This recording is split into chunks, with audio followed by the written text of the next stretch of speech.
আসসালামু আলাইকুম। আজকে কিছু কথা বলবো অবৈধ প্রবাসী ভাইদের নিয়ে, আর যারা নতুন কলিং বিষয়ে আসছেন তাদের উদ্দেশ্য করে কিছু কথা বলবো। কমেন্টে লিখেছে জানতেছে যে যারা মালয়েশিয়া অবৈধ আছে তারা লিখেছে ভাই বৈধ হওয়ার সুযোগ কবে দিবে।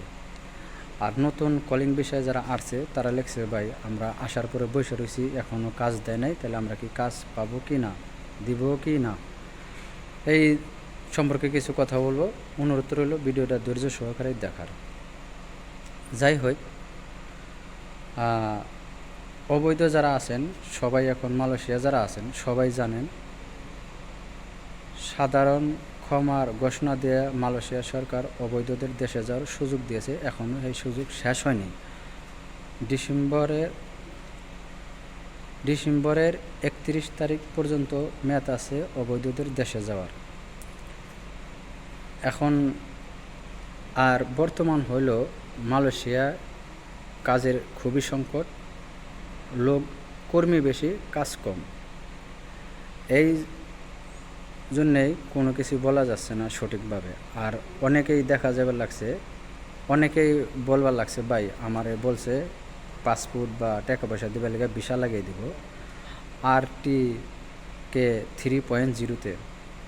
তবে আমি সকল প্রবাসী যারা অবৈধ আছেন তাদের উদ্দেশ্য করে বলবো, আকাশে যদি চাঁদ উঠে আপনার সেটা ছোটোই হোক আর বড় হোক, অবশ্যই তা দেখতে পারবেন এবং কি সবাই দেখতে পারবো।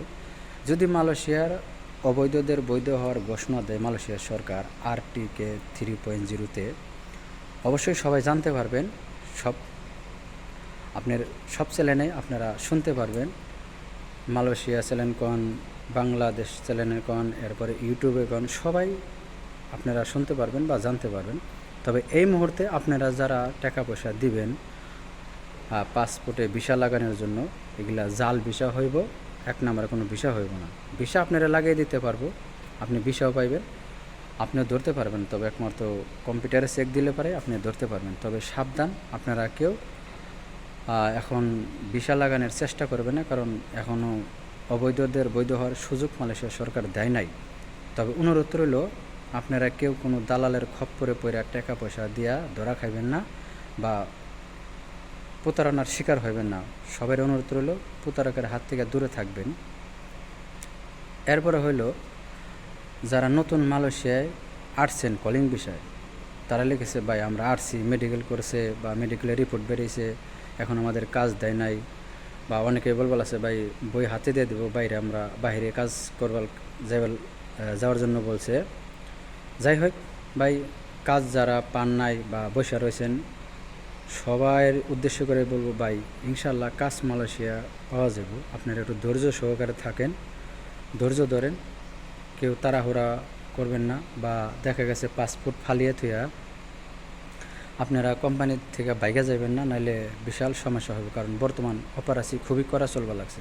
আপনি নতুন আসছেন, এই অবস্থায় যদি আপনি বাইকে যান, বাইকে যাওয়ার পরে আপনি যদি ইমিগ্রেশনে ধরা পড়েন, তাহলে আপনার দেশে পাঠিয়ে দেবে, আপনার কোনো গতি হবে না তখন। আর যদি আপনার দইরা থাকেন কোম্পানিতে, হয়তো 2 টাকা কম কামাই হবে, কিন্তু আপনি থাকতে পারবেন মালয়েশিয়া যদি থাকেন তাহলে অবশ্যই টাকা কামাইতে পারবেন বা কাজ একদিন পাওয়াই যাবে, 2 মাস আগে বা 2 মাস পরে। ঠিক আছে। আর যারা বৈশা রয়েছেন তাদেরকেও বলি আপনারা সবার একই কথা, কেউ কোম্পানি ছেড়ে বাইকে যাবেন না, অনুরোধ রইল। ওকে। আর আপনার কাজ ইনশাল্লাহ কিছুদিনের, ইনশাল্লাহ 2-4-6 মাসের ভিতরে কাজ পরিবর্তন হইব ইনশাল্লাহ, মালয়েশিয়া আশা করা যায় আর কি। মানে মালয়েশিয়া সরকারের ঘোষণা, আপনার 2025-এ লোকের সংকট হইতে পারে আর কি, বা কাজ বাড়বো ইনশাল্লাহ। যাই হোক, যারা বৈশা রয়েছেন অনেক দিন ধরে মালয়েশিয়া আসছেন, কাজ কাম নাই, তাদের উদ্দেশ্য করে কিছু কথা বলি। তবে আপনারা কেউ ধৈর্য হারাইবেন না, ধৈর্য ধরে থাকেন, কাজ ইনশাল্লাহ মালয়েশিয়া পাওয়া যাবে। আর যদি আপনি ধৈর্য হারা হন তাহলে কিছু করার নাই। আর যদি বাইরে আপনারা যাদের পাসপোর্ট হাতে দিয়ে দেবো এজেন্টে, অবশ্যই আপনারা এগ্রিমেন্ট পেপার সাথে নিয়ে যাবেন এজেন্টের কাছ থেকে। আপনি যে জায়গায় যান এগ্রিমেন্ট পেপার থাকলে পারেই সবচেয়ে বেটার হইব, সবচেয়ে উত্তম। আপনার ইমিগ্রেশনে বেশি ঝামেলা করব না, বা ওই পেপারটা দেখাইলে পারে ওটা কোম্পানির অনুমতির একটা ব্যাপার। আপনি বাইরে কাজ করার জন্য কোম্পানিতে দিছে আপনাকে, কোনো সমস্যা হলে পারে কোম্পানি বলবে আপনার কোনো সমস্যা হবে না, ঠিক আছে।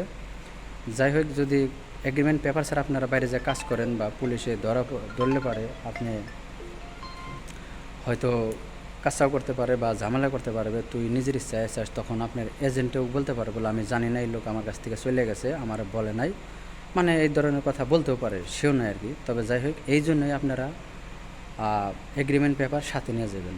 আজকের ভিডিওটা এই পর্যন্তই। অবশ্যই আপনার যদি কোনো কিছু জানার থাকে কমেন্ট করবেন, আমি কমেন্টের উত্তর দেওয়ার চেষ্টা করব। সবাই ভালো থাকবেন, সুস্থ থাকবেন, দেখা হবে কোনো নতুন ভিডিওতে। আল্লাহ হাফেজ।